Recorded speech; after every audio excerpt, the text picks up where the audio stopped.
Matt DiBenedetto gives an update on his future in NASCAR, and Cody Ware may be returning to NASCAR. What's going on, guys? It's Daniel, and welcome back to our video. We got a ton of NASCAR and other motorsports stories discussed here today on the channel. Let's go ahead and just jump straight into those really quickly. Let's first go ahead and take a look at a ton of paint schemes that have been revealed over the last couple days. The first paint scheme we're taking a look at is Parker Kligerman's 2024 Spike Cooler scheme. This scheme looks very solid in my opinion, very similar to last year's Parker Kligerman scheme, but I think it looks pretty good overall, and I'm definitely looking forward to see it out on the racetrack this season. The next paint scheme we're taking a look at is Austin Cindric's 2024 discount tire scheme. It's a little more black than the usual discount tire schemes, but I will say I like it solidly. It's not my favorite discount tire scheme ever, but it's pretty solid in my opinion. The next paint scheme we're taking a look at is Ross Chastain's 2024 Busch Light scheme. I already did a video covering this paint scheme, but this looks absolutely phenomenal, and this is 100% the paint scheme of the year in my opinion. There's more white on the car. They do a great job utilizing the sponsorship. I think this paint scheme is absolutely phenomenal, and for me so far, the best paint scheme of the year. The next paint schemes we're taking a look at is Brad Keselowski and Chris Buescher's 2024 BuildSubmarine.com schemes. Very similar to David Reagan's scheme that's going to run in the Daytona 500. I think it looks really good, though. They did a very good and solid job overall on the paint scheme, and I'm definitely looking forward to seeing all those paint schemes on the racetrack throughout 2024. The next paint scheme we're taking a look at is Brendan Poole's 2024 Mac Door System scheme that we'll see in 10 races in 2024. This scheme has a little bit of an update, but I really like it a lot. Alfredo Racing had a lot of really good paint schemes last year. This one's no exception. I think did a really solid and a really good job on this scheme. The next paint scheme we're taking a look at is Joey Logano's 2024 Hunt Brothers Pizza scheme. This scheme's okay in my opinion. It's not absolutely amazing. I like the green. I just don't really like the red number. I get why they're doing the red number. Joey Logano's known for having a lot of red numbers, but I feel like they could have done a white number for Joey Logano instead of a red number, and I would have loved this paint scheme a lot more, but then a lot of people would have been saying that this is a copy of Kevin Harvick's scheme. And the final paint scheme we're taking a look at is Chris Buescher's 2024 Fifth Third Bank scheme. This scheme looks pretty good in my opinion, very similar to last year's scheme that was revealed earlier today. It looks very solid, and I'm definitely looking forward to see it out on the racetrack throughout 2024. It looks really good and awesome in my opinion. And now we're going to jump on to the next story of today's episode as we're talking about the Martinsville Spring Race, as their title sponsor has been revealed for the Spring Race, and it's going to be called the Cookout 400.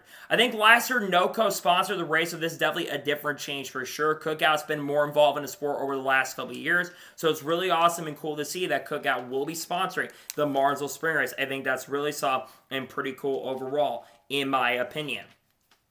And now we're going to jump on to the next story of today's episode as we're talking about the Xfinity Series race at Watkins Glen, as their title sponsor has also been revealed, and it's going to be called the Mission 200 at the Glen. I like the name a lot in my opinion. I love that Mission is going to be sponsoring the Xfinity Series race at Watkins Glen. It's definitely different for sure, but I think it's pretty awesome and exciting to see that the Xfinity Series race has a title sponsor, and it's going to be that. I think it's pretty solid and pretty cool in my opinion. And now we're going to jump on to the next story of today's episode as we're talking about Campers Inn. As it was announced earlier today that Campers Inn will be joining Richard Childress Racing as a multi-year associate sponsor. They will sponsor, I believe, all the drivers at RCR, that being Kyle Busch, Austin Dillon, Sheldon Creed, Jesse Love, and Austin Hill throughout 2024. Campers Inn, I believe, is sponsored in the past with RCR, so it's really good to see that they are going to be returning and working with RCR throughout the 2024 season.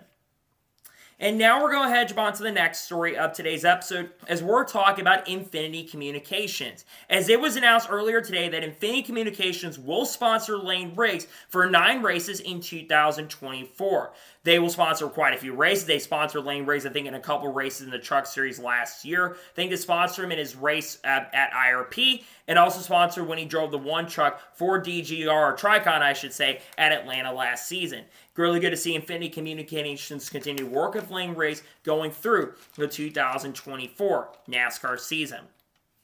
And now we're going to jump on to the next story of today's episode as we're talking about Chiles. As it was announced earlier today that Chiles will be sponsoring Corey LaJoie in the Daytona 500. Not only that, I believe they're going to be sponsoring for a couple other races throughout 2024. This is absolutely huge in my opinion. Chiles is a pretty big sponsor. They sponsored a lot of companies in the past. I think it's the first time they sponsored a NASCAR driver in a very, very long time. They are a pretty big fast food chain, so while we've lost a lot of sponsors in the last couple of years, it's really awesome and cool to see that Chiles is going to be joining the sport. I think it's phenomenal. I think it's credible, and I'm definitely looking forward to see the Chiles car. Hasn't been revealed yet, but I'm excited to see the Chiles car joining NASCAR in 2024 and sponsoring Corey LaJoie in the 2024 NASCAR season. I think it's exciting and really, really awesome overall, in my opinion.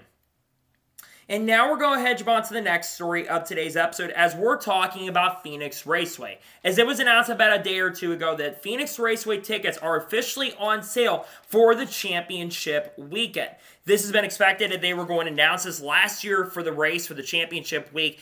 It sold out, I believe, in June or July of last year. I don't expect that it is going to sell out in 2024, considering the fact that there's not going to be a Kevin Harvick retirement situation. And I think a lot of people are also kind of tired of Phoenix hosting the championship weekend. That being said, I think it is good to see that they are going to be hosting the championship weekend once again. This could be the last year on the deal, but there is a good chance that Phoenix could host it in 2025, especially with the uncertain future of other things. Nonetheless, tickets are officially on sale for the event, and I think it's pretty cool overall, in my opinion.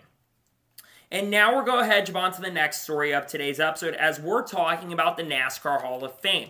As the merchandise has been revealed for the 2024 NASCAR Hall of Fame. Obviously, Jimmy Johnson, Chad Knaus, and Donnie Allison were inducted over the week on Friday, and now they basically will have the merchandise revealed. I think it looks really good in my opinion. I think NASCAR and the companies did a very solid and good job on the NASCAR Hall of Fame merchandise. Again, I think it looks very solid, looks absolutely good, and I'm definitely looking forward to get some. I might get some for me, as a matter of fact. I think it looks pretty good overall, in my opinion. And now we're going to jump on to the next story of today's episode as we're talking about Brandon Jones. As it was officially announced yesterday that Brandon Jones will have 26 brands throughout 2024, as Menards also is going to be returning to work with Brandon Jones at Junior Motorsports this season. It's really cool to see that Brandon Jones has a ton of sponsorship going throughout the year. Obviously, Menards has been a loyal sponsor to Brandon Jones since 2013 or 2014, so it doesn't surprise if they're still going to be working with Brandon Jones throughout this year. I think it is pretty cool and honest so to see that 26 different companies part of the Menards brand are going to be working with them throughout 2024. I think it's pretty interesting. I think it's kind of a cool move overall, and nonetheless, I think it's pretty exciting to see that they are going to be doing this for this year. And now we're going to hedge on to the next story of today's episode as we're talking about LED boards. As it was announced earlier today during NASCAR's media availabilities with NASCAR that Cup teams will be allowed to have LED boards on their pit boxes when it comes to sponsorship. This is something that a lot of teams have been asking for, to my understanding, and now they'll have an opportunity, especially at night, and also especially we've seen Trackhouse been doing this with some of the stuff inside their garages, and now the pit boxes are going to have the opportunity to be used for some LED boards. I think it's very interesting that they're doing this. I think it's pretty honestly kind of interesting that this is something that they're going to be doing for 2024. And overall, I do love the fact that you are going to be seeing some new interesting little LED boards that are going to be coming into play for 2024. I like it overall. It's very interesting, and it's going to bring some new complexity to the situation. I think it's pretty cool that we're going to have some new LED boards coming into play for 2024.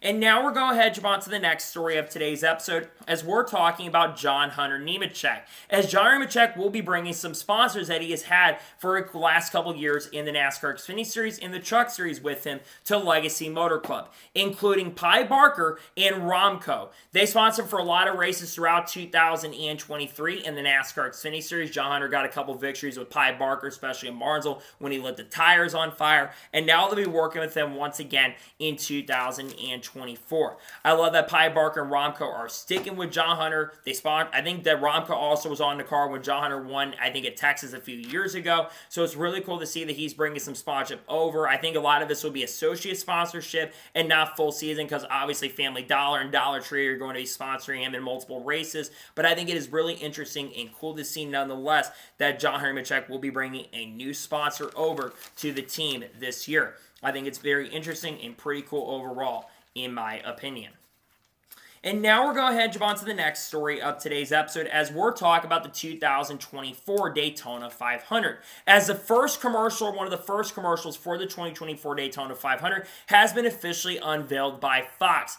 Honestly, I think this commercial looks really, really good in my opinion. I think that Fox did an awesome job on it. And interestingly, The Rock is actually in this, so I wonder if Dwayne "The Rock" Johnson is going to be involved with the Daytona 500 this upcoming season. Maybe involved in some way with Fox's Daytona 500 coverage. Maybe he'll be doing like the starting lineup or something. Well, I know that he's been involved with the XFL and the UFL recently, so that might be why The Rock is coming into play and working with them. Nonetheless, it's interesting to see that they've got the Daytona 500 commercial. They played it during some of the games for the NFL playoffs. I think it looks pretty solid and pretty good. I think it looks pretty dang awesome. And now we're going to jump on to the next story of today's episode as we're talking about Josh Graham. As it was reported by Bob Pockrass on Friday afternoon that Josh Graham will crew chief for Anthony Alfredo in 2024. It's already been announced that Anthony Alfredo will be driving the number 5 car for Our Motorsports in 2024. And Josh Graham comes over from working with Parker Retzlaff last year in the NASCAR Xfinity Series, and now will be joining up to work with Anthony Alfredo this season. This is a very interesting move. Obviously, I think Anthony Alfredo is having a little bit of an upgrade from last year. I know Our Motorsports had a little bit of struggles, but of course, Anthony Alfredo has driven for Our Motorsports in the past. So I do believe that this is going to be very fun to watch. I think Josh Graham is an interesting crew chief pairing. I know that they had a lot of good runs last year with Parker Retzlaff, so I think this could really help, especially in the qualifying setup this year. I like the moves that Our Motorsports is making, and I think that Josh Graham could be a very good asset for this team throughout 2024. So nonetheless, I'm very happy to say that Josh Graham will be working with this team throughout the 2024 season. And now we're going to jump on to the next story of today's episode as we're talking about Madrid. As it was officially announced recently, or actually earlier today, that Madrid is officially going to be entering Formula 1. Madrid will be basically replacing what was Catalunya starting in 2026. So unfortunately, Catalunya's future is very, very uncertain. This also is another street course, which I think a lot of F1 fans are not very happy about this, and rightfully and justifiably so. I'm also not a fan of adding a new track, and in my personal opinion, I don't like the layout of this racetrack. I think it's kind of hideous. I think they did a really, really bad job, and I think that Formula 1 could have stayed in Catalunya instead of adding another street circuit, because we've had a lot of people complain about street circuits. We talk about the Las Vegas Grand Prix. People complain about Miami. There's a lot of different tracks that have been frustrating a lot of Formula 1 fans. And I think in general, this is a bad move to add another track, because I think Catalunya does provide some really good racing for Formula 1. So I think this is a very disappointing move on Formula 1's end. Again, they're just trying to make money at this point, and they're probably going to charge, like they do for the U.S. Grand Prix and the other races, they're probably going to charge a lot of money for this event. So I'm not a big fan of it. I think it's a bad move on the part of Formula 1 to add another track like Madrid. I'm kind of tired of street circuits, to be honest, and I wish that we would stop bringing street circuits into Formula 1, because I think there's too many street circuits currently at the moment in Formula 1. And now we're going to jump on to the next story of today's episode as we're talking about Clay Greenfield. As it was officially confirmed over the weekend that Clay Greenfield will be returning in 2024. He'll be driving the number 95 truck for CK Racing, which I believe he owns that, or GK Racing, I should say, which he currently owns at the moment. And they are planning to run at least 4 races throughout 2024, including the Daytona opener. And he is also expected to run 3 other races, and they may add a couple other races races as well, along with the 4 races they have for 2024. GK Racing, I believe, entered one race earlier last year. I believe the Gateway International Raceway. They didn't really enter a lot of races last season. I think it was a number 84 truck, if I'm not mistaken, that they entered, and now they're bringing the 95 truck into play. It's really good to see that there is going to be more entries in the Daytona. There's going to be more entries at Daytona and more entries for the Truck Series throughout the year. There's a lot of expectations that there's going to be 36 full-time entries for the Truck Series, which is absolutely wild, by the way. So there's going to be some part-time entries that are going to make races, and some of the full-time entries are going to field qualifying throughout the year. I am excited to see Greenfield joining the series, though, for a few races throughout the year. I think it's an exciting move overall, and nonetheless, glad to see that Clay Greenfield will be joining and returning to the Truck Series here. Clay's been kind of an underdog and kind of underrated driver for many, many years, and I'm excited to see that he will be joining up and working with this team once again in 2024. Very, very excited about this and glad to see that they'll be joining throughout the 2024 season. I think it's pretty awesome and pretty cool overall, in my honest opinion. And now we're going to head on to the next story of today's episode, as we're talking about the Chicago Street Course. As it was reported by Adam Stern earlier today from the Chicago Tribune that according to him, NASCAR in the city of Chicago has so far only reached verbal commitment of $2 million.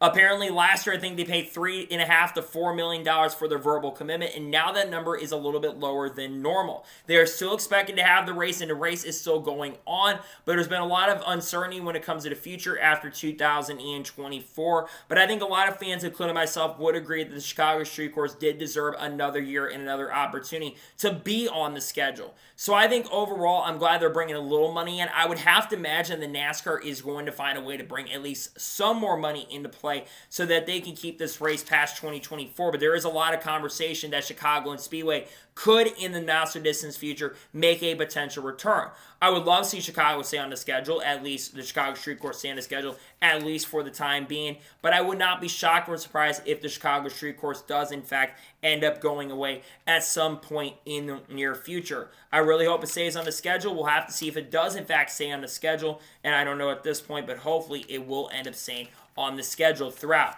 the 2024 season, because I would love to see it stick around, because I love the street course. It was fun last year. I know rain came into play last year that it hurt it, unfortunately, but I really hope it does, in fact, stay on the schedule for the 2024 season.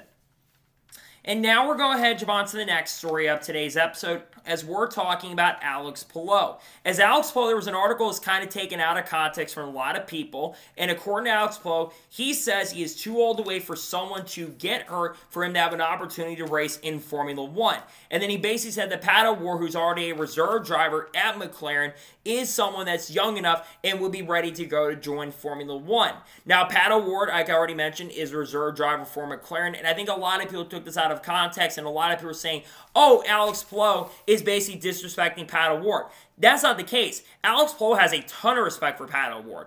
We are, like I've already mentioned, Pat O'Ward is already working with McLaren, so it already makes a ton and a lot of sense for them to go ahead and do this. If a driver was to get hurt, Pat O'Ward would already be there as a reserve driver to be ready to go. So I think a lot of people really took this out of context. Again, this is something that's not new. We've seen this many, many times where people take things out of context. I don't think Alex Palou was at all disrespecting Pat O'Ward. He has a ton of respect for him. I just think that it needed to be a little more context when it comes to situation, and overall, I think that a lot of people were, again, didn't do a good job bringing in context in the situation. He wasn't insulting him. At least I don't think he was. I know some people would disagree with me on that, but I don't think that Pat O'Ward was overall dissing him. I think that a lot of people need to use their brains a little bit going forward and realize that not everyone is dissing each other because of certain comments that were completely taken out of context. Again, I'm not surprised by this because people do this all the time, but it's not surprising or shocking to see that people did this. It's not surprising at all, to be perfectly honest with you.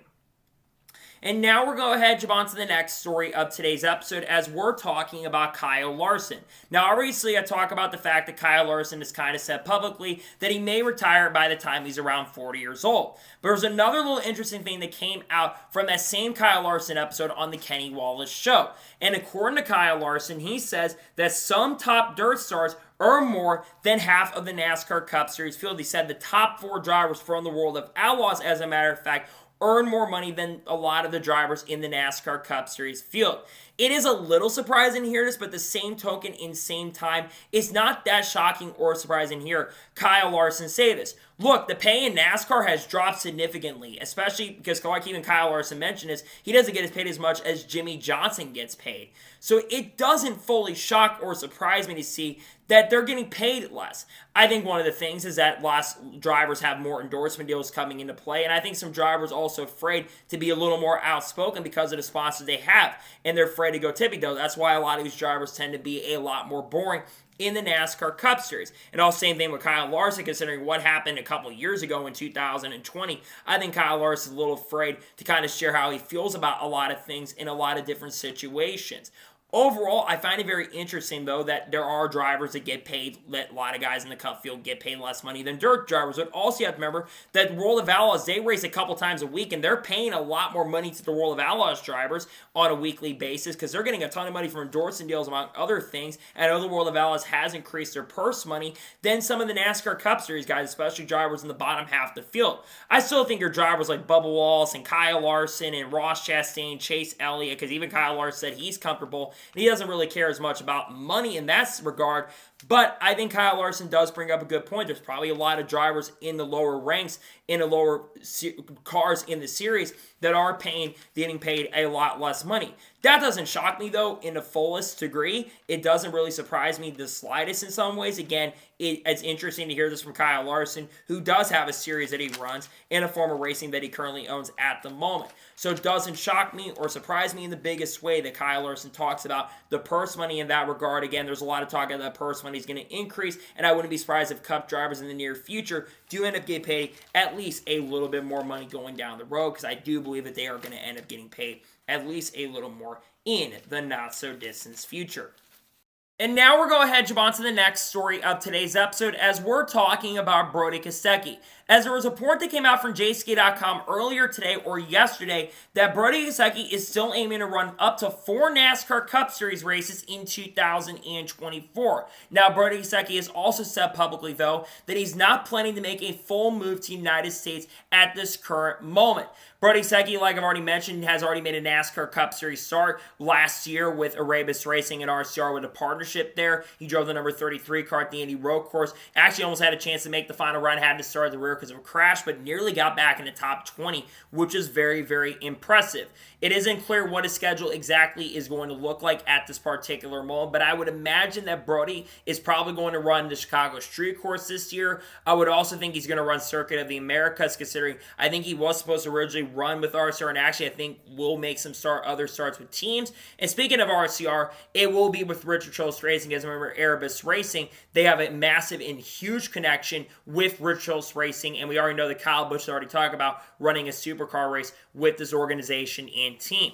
So I do like it. They're bringing Brody Cedric back this year. Again, I don't know exactly what his schedule will be for 2024, but we've been seeing this huge supercar movement happening. We got Shane Van Gisbergen coming over to NASCAR this year for a full time with Kaulig Racing and Xfinity. 7 NASCAR Cup Series races with Trackhouse, most likely in the number 97. We're also going to see him run an ARCA race with Pinnacle at Daytona, and I wouldn't be surprised or shocked if we do end up seeing him run some truck races. And we also got Cam Waters is heavily rumored to be driving number 60 car for RFK Racing, that Stage 60 car that's coming into play. And there's also some other supercar drivers maybe from there that could come in racing NASCAR in the not-so-distant future as well. I'm excited to see Brody Cedric, though, joining racing. It's a shame he won't be full-time and not as of now not plenty, but of course I think he's young enough too. Yeah, remember, Brody does have some NASCAR experience racing the ARCA East Series or ARCA West Series. Wasn't successful there, but coming back and racing NASCAR with the next-gen car, it's been phenomenal to watch, and I'm excited to see Brody Cedric joining the NASCAR ranks in 2024 a little bit more consistently. He is a good driver, talented enough for sure. He's one of the best drivers in the world, and I'm excited to see him come back to NASCAR this year in the 2024 NASCAR season. I'm definitely really excited about it. I'm looking forward to seeing it for sure. And now we're going ahead and jump on to the next story of today's episode as we're talking about Chase Elliott. As it was reported by Bob Pockrass, and there was an interview that came out from Fox on Wednesday that Chase Elliott says he will not have a backup driver at the Clash. Obviously, over the offseason, Chase Elliott did have some shoulder surgery, which is the second time Chase Elliott's had surgery this year. Remember, he basically broke his leg in a snowboarding accident, basically in Colorado, right before the Las Vegas weekend, and missed a ton of races early in the year last year. And unfortunately, I think it affected performance. Chase Elliott did also continue on by speaking a little bit on how his recovery has been, and Chase did say that the recovery is actually going pretty smooth and pretty well. So he's not expecting to miss the race, at least at the current moment, and we shouldn't have to worry about Chase Elliott missing, which I think is a really good thing because not having your most popular driver at the racetrack would have definitely been very, very concerning because Chase Elliott needs to be at the racetrack in form at his best. And I think that Chase Elliott this year, with the surgery out of the way and the recovery going very, very well for him, I think Chase Elliott will have a really good chance and opportunity to have a pretty awesome bounce back season. He had a really bad year in 2023 for his standards, but not absolutely awful for normal standards. Hell, I think a lot of drivers will probably take the numbers that Chase Elliott had over other drivers. So I think Chase Elliott is making the right decision to not have a backup driver. Again, I'm glad the recovery is going well and pretty smooth for Chase Elliott. Again, I really think he'll be back up to form. I'm excited to see him back behind the wheel. Again, there was really no plan in the cards for him to have a relief driver to begin with, but I think it's very interesting if there were actually some talks and conversations about there potentially being a relief driver for Chase Elliott. Not really surprised about that or shocked about it, but I think it's definitely very interesting for sure that there were legitimate conversations about a relief driver for Chase Elliott getting behind the wheel. Again, it would have been interesting to see him miss, but as of right now, Chase Elliott is not going to be missing.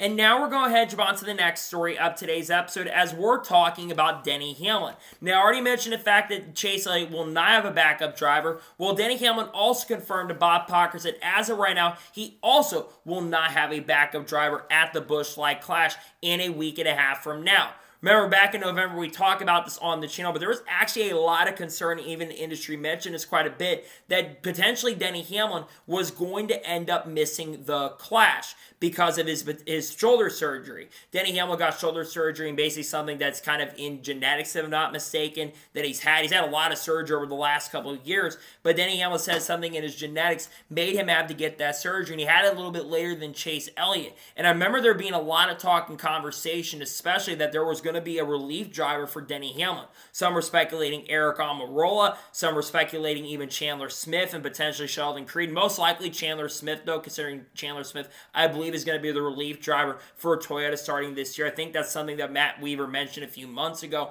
when all this stuff started being rumored that Chandler Smith was in fact going to be going to Joe Gibbs Racing. That was something that had been mentioned.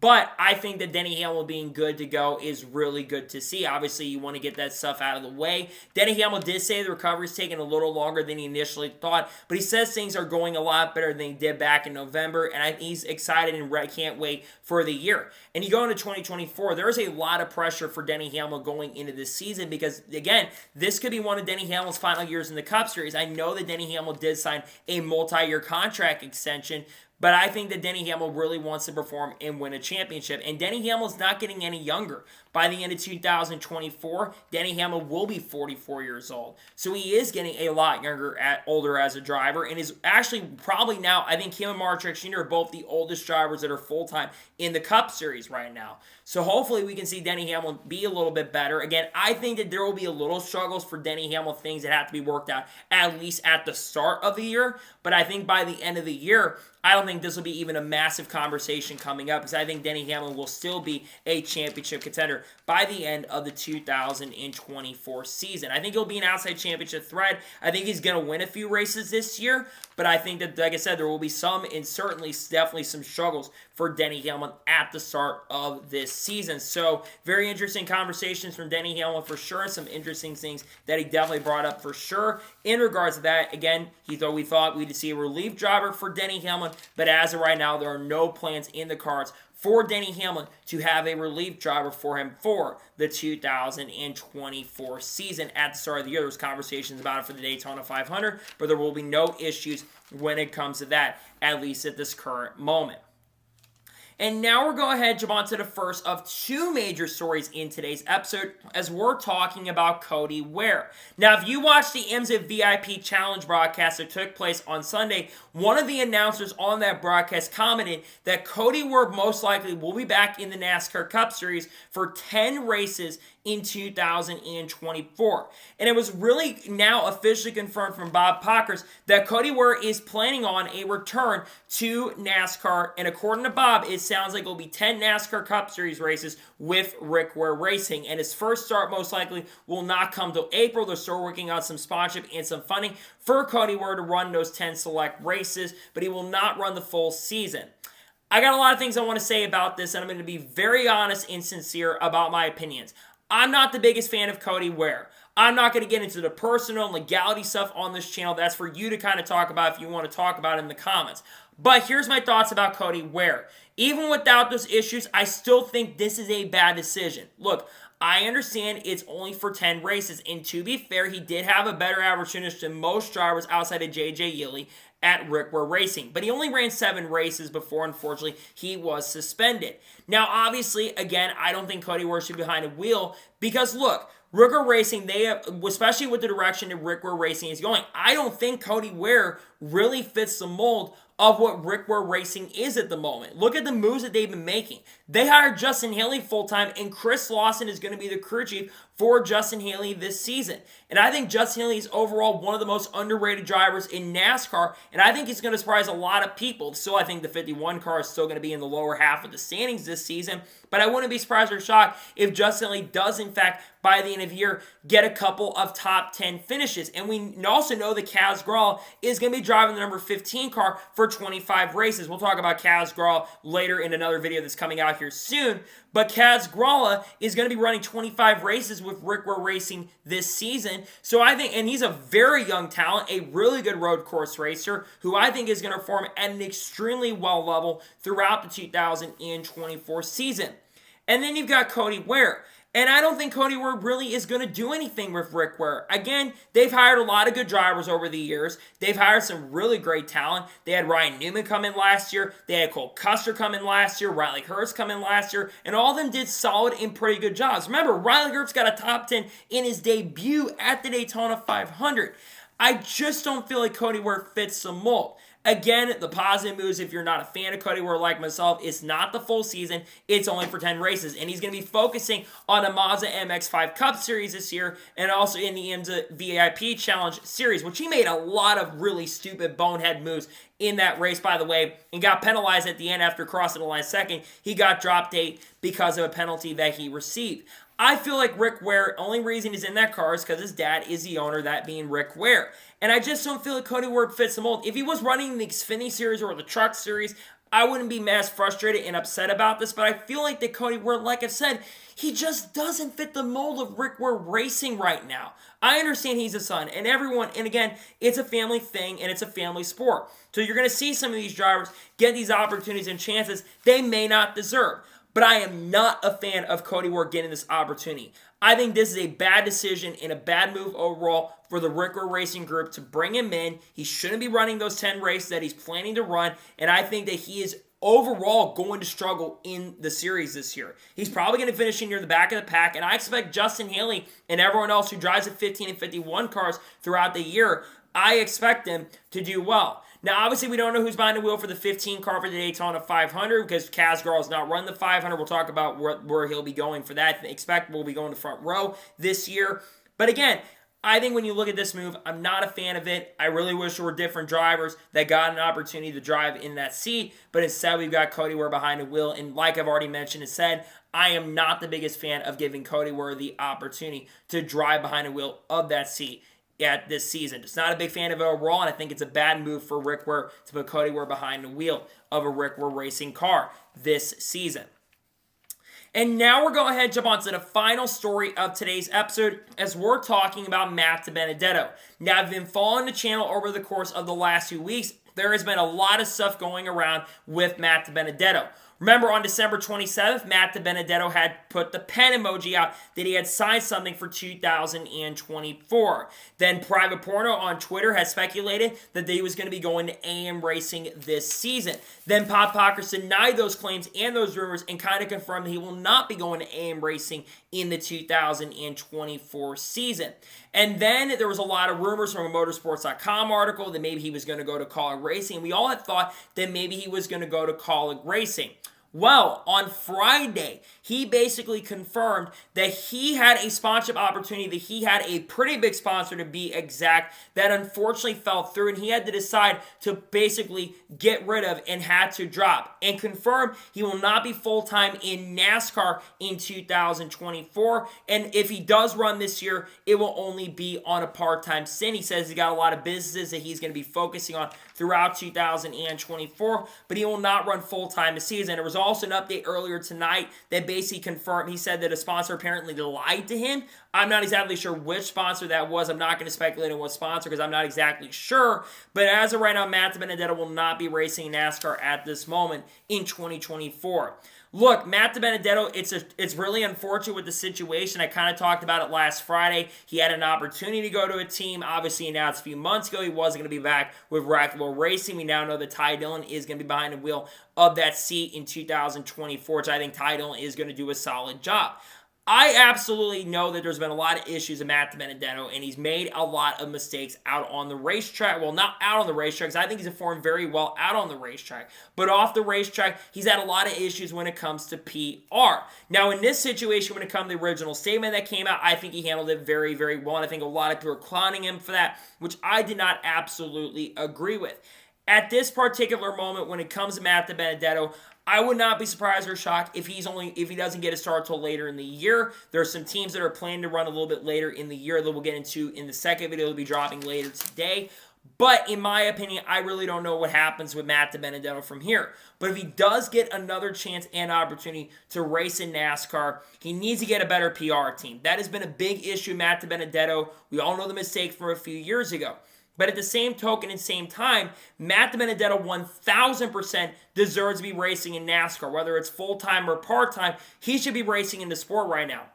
He is too good of a driver, in my opinion, to not be racing. Is he like a Kyle Larson or Kyle Busch level talent? No, absolutely not. But he's better than a lot of drivers in the field, like Hailie Deegan is a perfect example. He's way better than Hailie Deegan, and yes, she's going to be full-time in Xfinity. I like Hailie Deegan a lot, but Matt DiBenedetto should be in that AM car probably maybe over Hailie Deegan, or at least as a teammate to hers. She needs a little bit of experience. He's better than a lot of drivers in the field. I put him on the same level as Bubba Wallace, which that's a pretty good level to be on because Bubba Wallace just had a career season this year. So I think that Matt DiBenedetto should be racing. But again, it all comes down to sponsorship. And again, you go back to some of the things that Matt DiBenedetto has been able to accomplish in doing this sport. You don't go up against Denny Hamlin at Bristol unless you're talented. He went up against Denny Hamlin and nearly won that race in a Levine family racing car, which wasn't getting the absolute best support from JGR. He was outrunning that Wood Brothers car. Look what Harrison Burns done since this time. Harrison Burns has absolutely struggled, and he's on the hot seat going into this year, and I think there's a good chance he may be out of that seat, even with sponsorship, if he doesn't show improvement. And then you've got Rackley. He got that team to the playoffs and won a race with them in 2022. And I think that he is a good enough driver to be behind the wheel. But the biggest problem is he's made a lot of mistakes, and that has hurt him and cost him in a pretty big way. He's burned some bridges with some teams and has frustrated a lot of teams. So do I think he should be racing the sport this season? Absolutely. And I really hope he does get the chance and opportunity. And again, at this point, a lot of people are asking if he'll be full-time. He won't be full-time because most of the full-time entries that haven't been announced at this point most likely have full-time drivers announced, or all the full-time entries have already got drivers set for the year that has been announced. And you look at Daytona and the Clash. We're only 10 or 11 days away from the Clash at this point, and we're also only about 25 days from the Daytona 500. So we're very, very close to the start of the year. There was no way he was going to get an opportunity to run the Daytona 500. I know there was a lot of talk he'd be going to the Cup Series with Kaulig Racing, which is not going to be happening this season, which is definitely very, very unfortunate.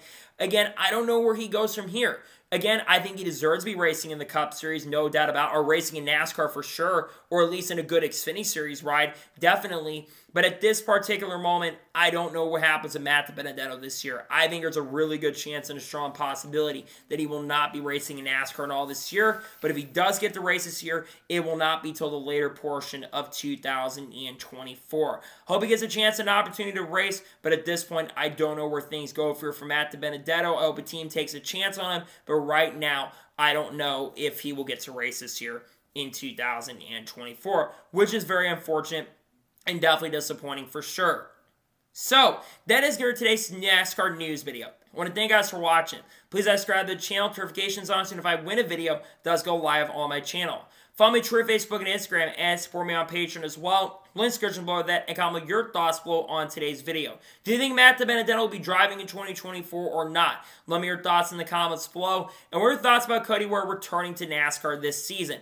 Let me know your thoughts in the comments below. There will be a second NASCAR news video dropping on the channel later today, covering all the other news that I did not get to cover in the first video. Tomorrow on the channel, there might be all the silly season moves dropping. There also might be a front row preview dropping tomorrow on the channel as well. There's also going to be Xfinity Series and Truck Series lineup video dropping in the not-so-distant future. There's a lot of content dropping as we get really close to the start of the NASCAR season, which is now less than 2 weeks away, which is really, really exciting.